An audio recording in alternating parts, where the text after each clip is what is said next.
ఇప్పుడు పీపీపీ ద్వారా ప్రైవేటీకరణ చేస్తామంటున్నారు.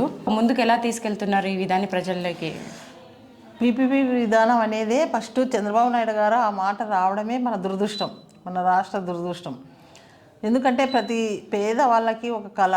లాస్ట్ టైంలో జగనన్న సీఎంగా ఉన్నప్పుడు 2019 నుంచి 24 వరకు ప్రతి పేదవానికి అందుబాటులో ఉండే విధానాన్ని తీసుకొచ్చినారు. 25 లక్షల వరకు ఆరోగ్యశ్రీ అంటే ప్రతి పేదవాడు ఎంత పెద్ద రోగం వచ్చినా కూడా చూపించుకునే విధానాన్ని పక్క రాష్ట్రాల్లో కూడా ఉపయోగపడే విధానాన్ని తీసుకొచ్చారు.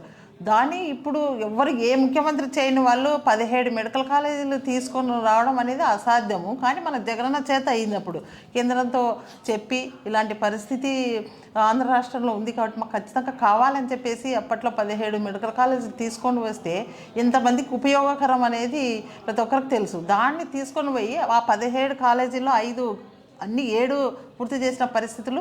ఒక 10 మెడికల్ కాలేజీలకు వాళ్ళు ఒక 5,000 కోట్లు ఖర్చు పెట్టలేక ఈరోజు పీపీపీ విధానానికి వాళ్ళ పక్కనున్న వాళ్ళకు కట్టపెట్టడానికి చూస్తున్నారు.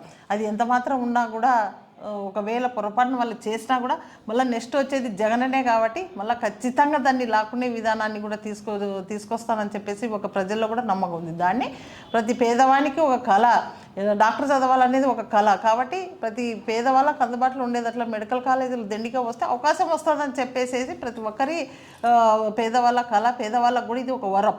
కాబట్టి మన సొమ్ము ప్రైవేట్ పరం చేయడం అంటే మన సొమ్ము తీసుకుపోయి ప్రైవేట్ వాళ్ళకి అప్పచెప్పే విధానాన్ని ఈరోజు చంద్రబాబు నాయుడు గారు చూస్తున్నారు. కాబట్టి దాన్ని ప్రతి ఒక్కరికి మేమంతా కూడా ప్రజల్లోకి తీసుకెళ్తున్నాం. ప్రతి ఒక్కరు దీన్ని బాగా స్పందిస్తున్నారు. ప్రతి ఒక్కరు కూడా దీన్ని కోసం పోరాడడానికి ఎంతవరకైనా వస్తున్నారని చెప్పొచ్చు.